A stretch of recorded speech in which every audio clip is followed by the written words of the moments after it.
जय माता दी। मैं बीपी यादव और इस समय हम लोग बलिया में हैं और आज षष्ठी को माँ दुर्गा की मूर्ति का अनावरण सेंट थॉमस स्कूल के प्रांगण में हुआ है, जो कि बंगाली समाज के द्वारा यहाँ पर माँ दुर्गा की प्रतिमा का स्थापना किया गया है। हमारे पीछे आप देख रहे हैं माता रानी का अलौकिक दिव्य रूप जो आप लोगों को दिखाई दे रहा है। आज से यहाँ पर विधिवत पूजन अर्चन के पश्चात माँ की मूर्ति का अनावरण कर दिया गया और धीरे धीरे भक्तों का यहाँ पर देखा जाए तो जमावड़ा लगना शुरू हो गया है। कुछ कमेटी के सदस्य लोग हैं जिनसे बात करते हैं। ये बताए आपका नाम?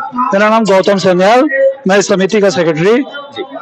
गौतम जी, कितने वर्षों से यहाँ पर लगातार पूजा की जा रही है और क्या विधि विधान है बंगाली समाज की? ये 1948 से ये पूजा शुरू हुई थी।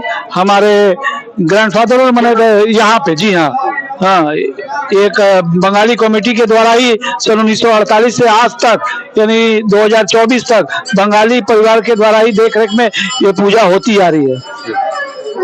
तो आप लोग सुने हैं कि जो यहाँ पर पूजा हो रही है पूरा के पूरा बंगाली रीति रिवाज को निभाते हैं। तो यहाँ पर जो ब्राह्मण बुलाए गए हैं वो भी बंगाल से बुलाए गए हैं, मूर्तिकार बंगाल से बुलाए गए हैं। क्या कुछ है उस बारे में बताइए। ये हमारे पूर्वजों ने चूंकि उस समय से जो किया था बंगाली रीति से, उस चीज को निभाते हुए आज भी हम लोग उन्हीं के वंशजों को बुलाते हुए आ रहे हैं।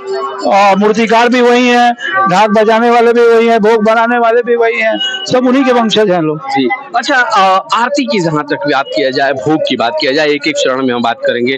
भोग की बात किया जाए तो भोग कैसे तैयार होता है, किस तरह से होता है और कब लगाया जाता है? भोग जनरली माँ के प्रसाद के बाद ही भोग को चढ़ाया जाता है। भोग माने क्या, दोपहर का खाना बा शाम का जिसको हम लोग डिनर बोलते हैं, उसमें भोग में 5 तरह की भुजिया, कई तरह की सब्जियां, 7 तरह की भुजिया, अलग अलग दिन अलग अलग तरह के सब्जी, खिचड़ी, इस तरह की चीजों को माँ का भोग लगाया जाता है। और जैसे कि अन्य जगह पूजा प्रसाद किया जाता है तो केवल मीठी चीजें नमक रहित की जाती हैं, लेकिन आप लोगों के समाज की तरफ से जब की जाती है तो ये अनोखा प्रसाद बनाया जाता है। एक्चुअली क्या है कि हम बंगाली लोगों में ये है कि देखिए, आप अगर किसी को बुलाए हैं तो आप उसकी पूरी इज्जत करेंगे, उसको सुबह नाश्ता देंगे। जैसे हम लोग जैसे करते हैं, सुबह मान लीजिए फल मैंने दे दिया, मिठाई दे दी, तरह तरह का पानी दे दिया। पानी बोले तो जैसे एक दिन डाब पानी, एक दिन नारियल पानी, एक दिन गन्ने का रस, और उसके पश्चात दोपहर को जो है माँ का जो भोग है इस चीज को, फिर शाम को तरह तरह की मिठाइयाँ, जैसे एक एक दिन एक एक तरह की मिठाई इसकी वैरायटीज में कई तरह की वैरायटीज का मिठाइयाँ। एक विशेष प्रकार का बंगाली का मिठाई होता है जो हाथों के द्वारा, खैर सारी मिठाइयाँ हाथ ही से बनती है, घर पे तैयार होती है, जिसे नाड़ू बोलते हैं। वो मिठाई का माँ का भोग बहुत प्रसिद्ध माना जाता है। अच्छा, और आरती की बात किया जाए तो आरतियाँ तमाम होती हैं, पूजा होता है, आरती होता है, लेकिन जो आरती विशेष आरती की जाती है वो किस तरह से होती है? हाँ, विशेष आरती क्या, विशेष आरती बंगाली एक कल्चर के द्वारा ही वो केवल शुरू होता है, बंगाली कल्चर के द्वारा ही होता है।